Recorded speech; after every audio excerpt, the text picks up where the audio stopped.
Welcome back inside the studios of KEVT Power Talk, 1210 a.m. here in Tucson. This is hour number 2 of the Jake Feinberg Show. And it's my honor now to bring in one of my favorite people in the world and a guy who continues to play prodigiously and affect many lives with his expressions or impressions. Pat Martino, welcome to the Jake Feinberg Show. Hello, Jake. Happy holidays to you. You too, man. Happy holidays. Merry Christmas. Happy New Year, man. Thank you. Pat, I've been meaning to ask you this for a while.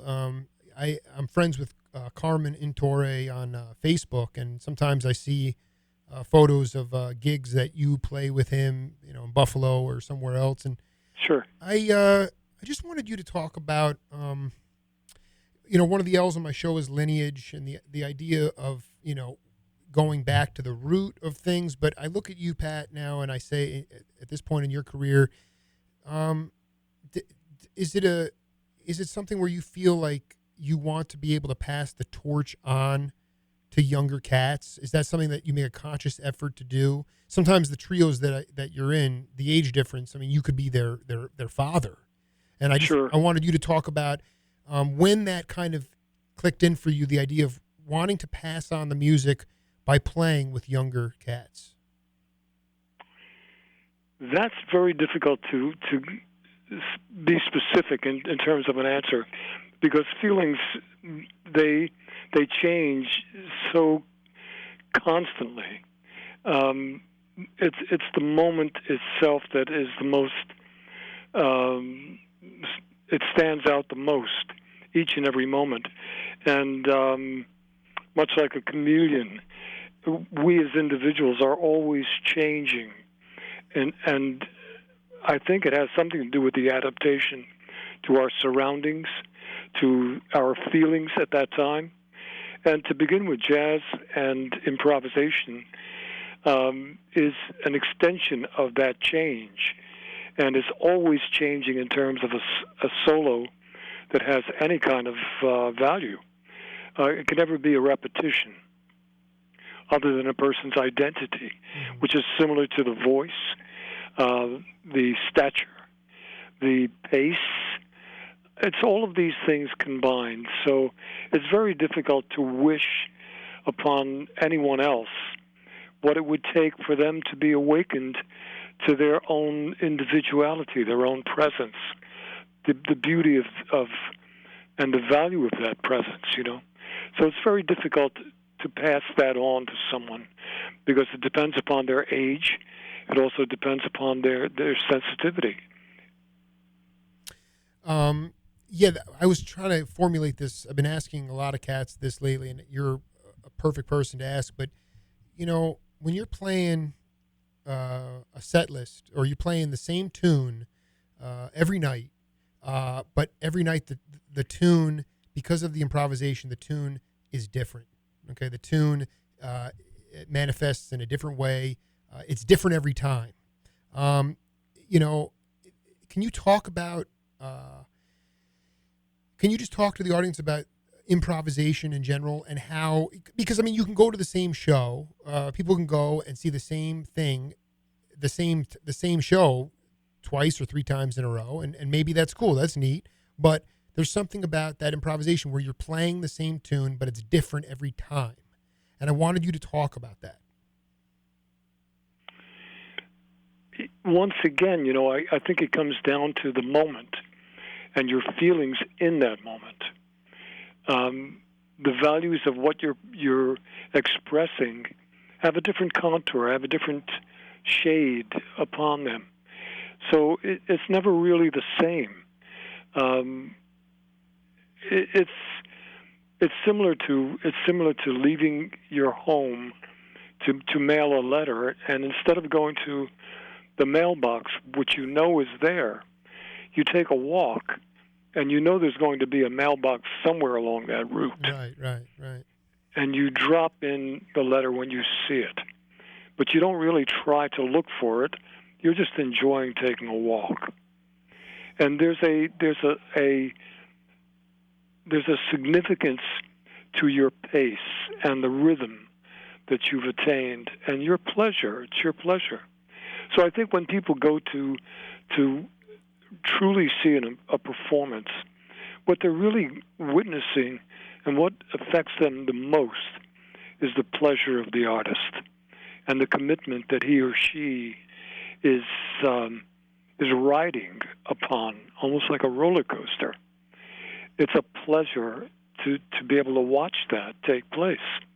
It's very significant. Do you get a chance to, Pat, you, in the past, where earlier in your career, if you went with Lloyd Price and the Pine Grill, you might play for a week or two at a time, same venue. And I remember talking to you sometime earlier this year where you were going to go on some kind of 24 gigs in 26 days in 24 different locations. And I just wonder about how hard it is to stay in the moment when you're with the grind and the of the travel and that how much focus it takes to be able to stay in the moment when you're when you're on a transient musical circuit. Well, the most important facet of that is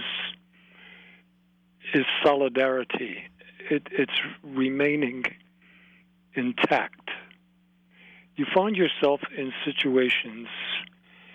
Here's a great example for you. You have a contractual deadline for each of the engagements, and there are legalities on those contracts as well. And you find yourself in an airport somewhere on the planet, and you know what time your flight is due. Everything worked out perfectly, and there you are, and suddenly that flight is delayed. Mm-hmm. And you have maybe 40 or 50 people, or maybe 200 people that are scheduled for that same flight. And you're in line with them, and you're hoping that everything falls in place. And in the process, your emotions are beginning to agitate. And suddenly there's an announcement that the flight has now been canceled. And there's an anger that generates, almost like volcanic, as an eruption within you, because it's futile and you can't fulfill what you expected to fulfill. In the process, the anxiety that is being felt, in the midst of that, you happen to look when least expected, and you see a little boy or an elder, and either of them have a smile on their face because they're really focused upon their own pleasure at that given moment. And they're not affected by this turmoil. And you wonder why you're feeling this eruption of anger within you and the painful nature of it. And you envy, in a sense, that they can do that. Right. When in the process, you too can do that, primarily because there's nothing else you can't do. It's out of your hands. You did the best you could. You should feel great about yourself for being there equipped and ready to go. And it was taken away from you. So I think it's that attitude that only flourishes and grows through time, that cannot be taught, that has to be experienced again and again and again. And like it is with the instrument, something we learn at the earlier stages of development, callus is born and is needed for endurance and for precision on certain instruments. And it's the same thing under those conditions, too. Callus is a necessity, and I think that comes with age. Talking to Pat Martino here on the Jake Feinberg Show live on KEVT, Power Talk 1210 AM. What about, I'm going to use this term here. I was talking to a singer earlier in the program, and he was talking about learning compassion. And I wanted, is that something, can you point to a leader early in your career, maybe someone like Lloyd Price, or even your father, Mickey? I mean, where they exuded compassion. It was not I was asking about leadership, and he said there's two types of leadership. You can either allow those around you to flourish and do what they do well, or the ego can lead. And and the idea of ultimately compassion, which I just feel in our society with full interconnection now, so much going on in the world, going through a historic time, in my opinion. Can you point to a time when you were floored by the compassion of somebody that you idolized?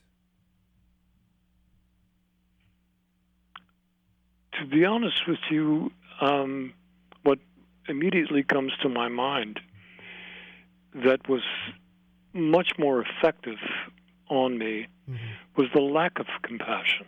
Okay.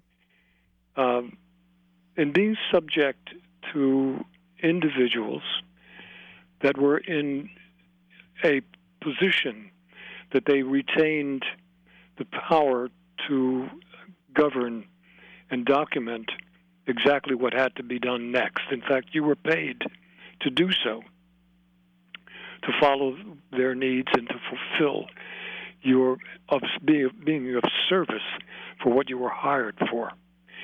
In the process, in many cases, there is no compassion. If you don't meet up to the standards of that particular individual, you'll be replaced by someone who will meet up to those standards. There is no compassion in that, in terms of the industrial approach to a business relationship.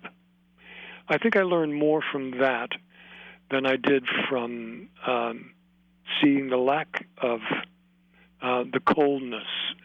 The majority of the people that I remember acted like that as leaders in those years, in the 60s. So it made me want to be the opposite of that. It made me want to be able to provide what I missed when I experienced the desire for that to be present, and it wasn't. Well, if it isn't present, make it present. But you have to be a leader to do that. And it takes time to be able to establish that position in terms of your history and respect for that history on behalf of many others. So it takes a great deal of time and effort on your part and endurance to be able to establish the ability to be able to change things and be more compassionate. Do you feel like it's up to the individual? Sure. No, I mean, how do you feel that you have? How has it worked out for you as far as wanting to be a more compassionate leader and not the way the business practices of the '60s? I mean, do you still feel like you're evolving in that sense? Or absolutely, yeah, for sure. And I mean, as best you can remember. We've talked, Pat and I have had several interviews now, and when you came out of after the brain tumor and you came out of it, and you do you remember feeling? I mean, you did some lectures. You were playing the guitar, relearning the guitar.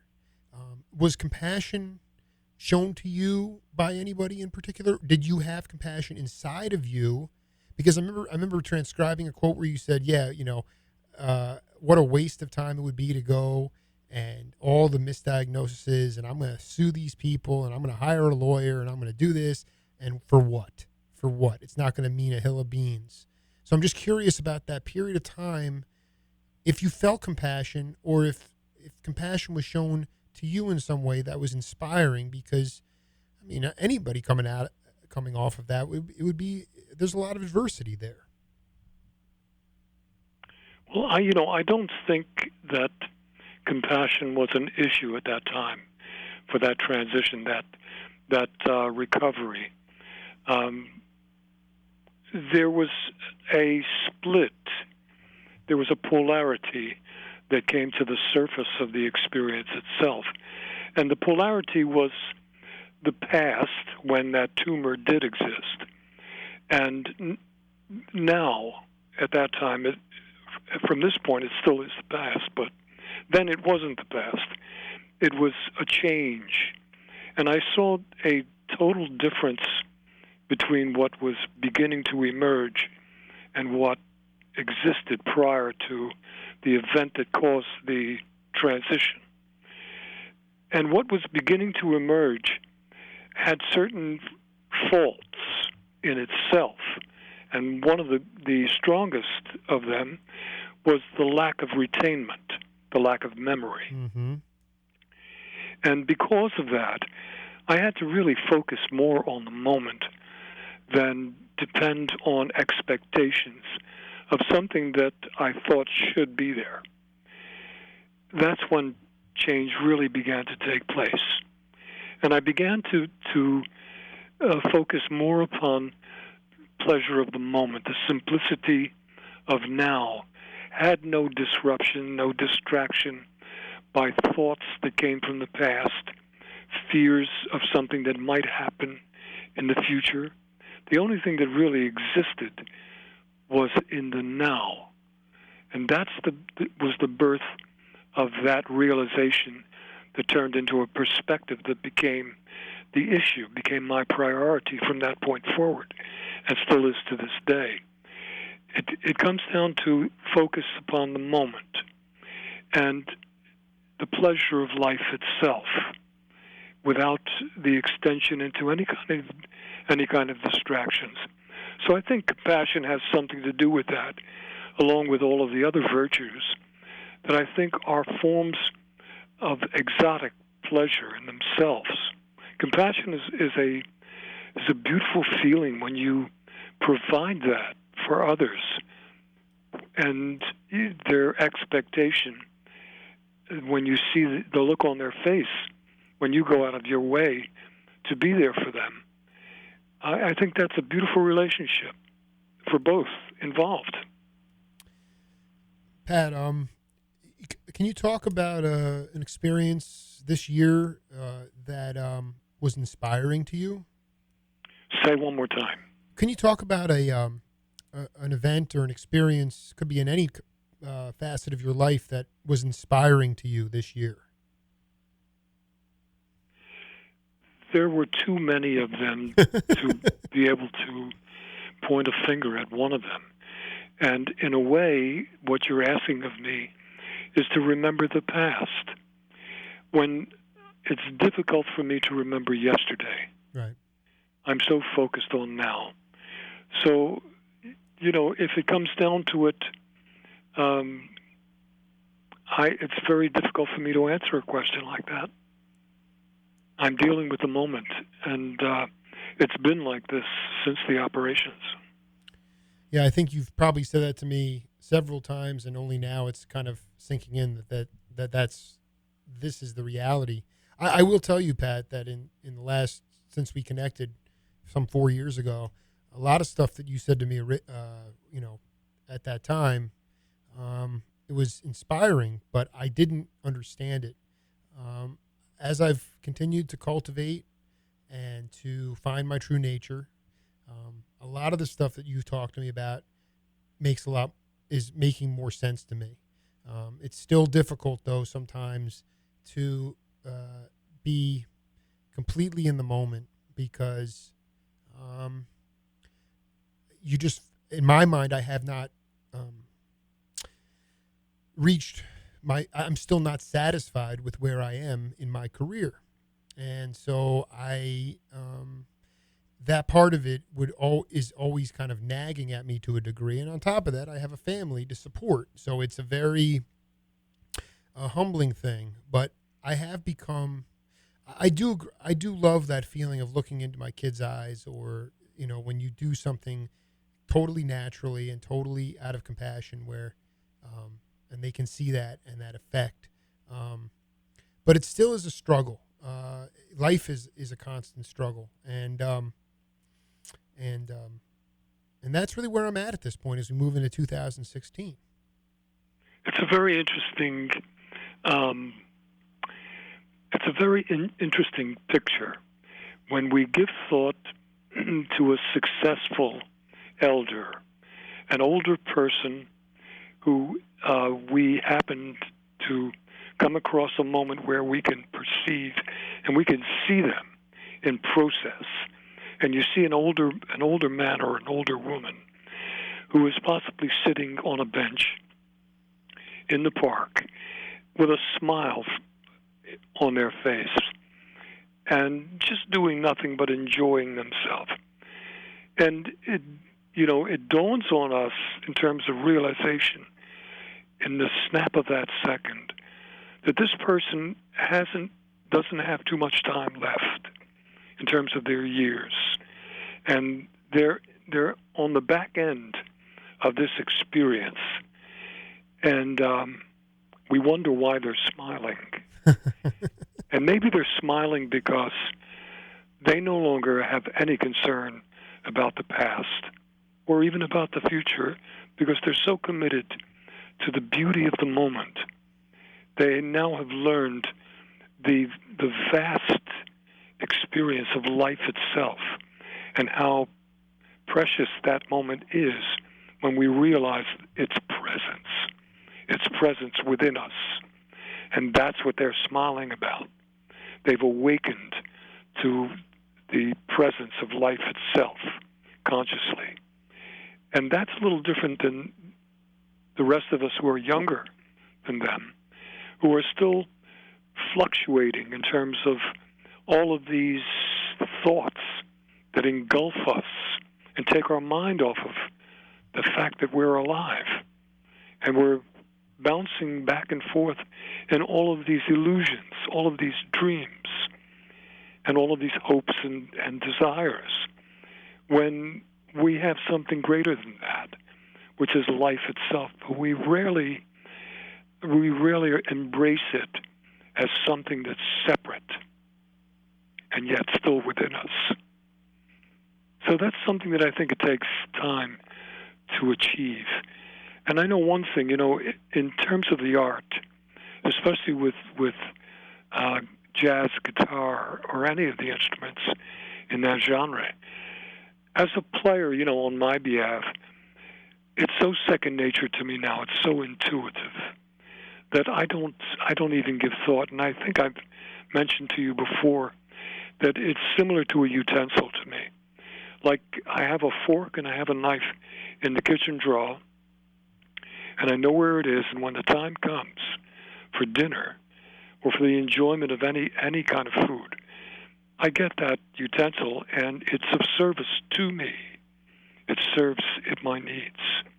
And I could pay more attention to the flavor and the enjoyment of the texture of what it provides, what it serves me with. Well, the same thing with a guitar. At this stage of development, in my experience, the guitar is really similar to those utensils. I don't really have to practice the fork and how to use it with pleasure. It's a pleasure whenever I pick it up, and it's second nature. It's intuitive. The same thing with the guitar. It then brought me to a point where going into an engagement, especially in smaller surroundings, as opposed to festivals and concert halls, when I'm in an establishment that there's a social interaction with all of us close together, we could talk, we could embrace, we could shake hands, we can have a drink together. Well, when I'm in the middle of that, it's a lot different than it used to be when I was a lot younger. Because then I was really an instrumentalist. Now I'm a human being, and I'm experiencing the magic of life itself and the beauty of its presence. And the guitar is a very powerful tool. It's a utensil that has a purpose that it serves, and that's to attract attention. And when that takes place, I then can interact with those who are attending. And there's something beautiful about that really transcends the idiom that it's taking place within. That's beautiful. Pat, can you just talk a little bit about, to the audience about, maybe you just described it, but your concept of love and how you try to, because the apparatus the fork and knife, the guitar, it's an inanimate object. And a lot of time we're dealing with people with different emotions and different perspectives. And I just wonder how you modulate and bring love to your world. First and foremost, I don't believe that love can be possessed. And because of that, I don't believe that it can be expected to appear when we would most wish it to be there. Because of that reality, a long time back, I began to give thought to love being a separate entity in itself. And when that took place, I then began to see an alienation with it for a long period of time. It seemed to be a stranger that didn't want to come in. And I expected it of others, and I didn't receive it from others when I most of all expected it. It took a great deal of experience in the process to begin to couple just the repetitions of this issue with love. And it brought me back to my earliest days when I was brought up as a child in a Roman Catholic environment as a Christian. And of the three figures that existed in that religion, there was the Father, the Son, and the Holy Spirit. And the Father and the Son, to me, in time to come, in terms of definition, became a representation of the opposites, small and large, old and young, Father and Son. And the Holy Spirit was a third entity, and as such, they created a triangle. Well, in the same thing with love. Love became the Holy Spirit, and only present when I was no longer subject to the opposites. I was no longer subject to, I don't have this, I wish I had that. The opposites. So it always came down to the entrance of that third force. Love came in of itself when it was no longer desired from someone else and expected from someone else. It then became a relationship with a separate force, a separate entity. Love itself is alive. It's something that lives, and it's not something that can be imprisoned within yourself. It's something that you're open to at all times, and it takes that continuity in terms of attitude. And I think the virtues have a great deal to do with that. Compassion has a great deal to do with love and its presence. So, it comes down to the final decision or the final perspective. The greatest thing in life turns out to be love itself, with nothing surrounding it in terms of its duty. There is no duty for it to adhere to. It just exists. Well, Pat, I got to tell you, as we wrap up here, we will talk soon. But I love you, man, and Aya too, and I hope I get a chance to see you guys this year, and all the continued success to you, and thank you for enlightening me and my audience. Jake, it's really, really a pleasure, and I wish you all the best, yourself and the family, and all the listeners today as well. Happy New Year. You too, brother. We'll talk soon, okay? Wonderful. All right. Ciao. All right, folks. That's it for this edition of the Jake Feinberg Show. Thanks to Jackson Kraft. We'll see you in the new year. Adios.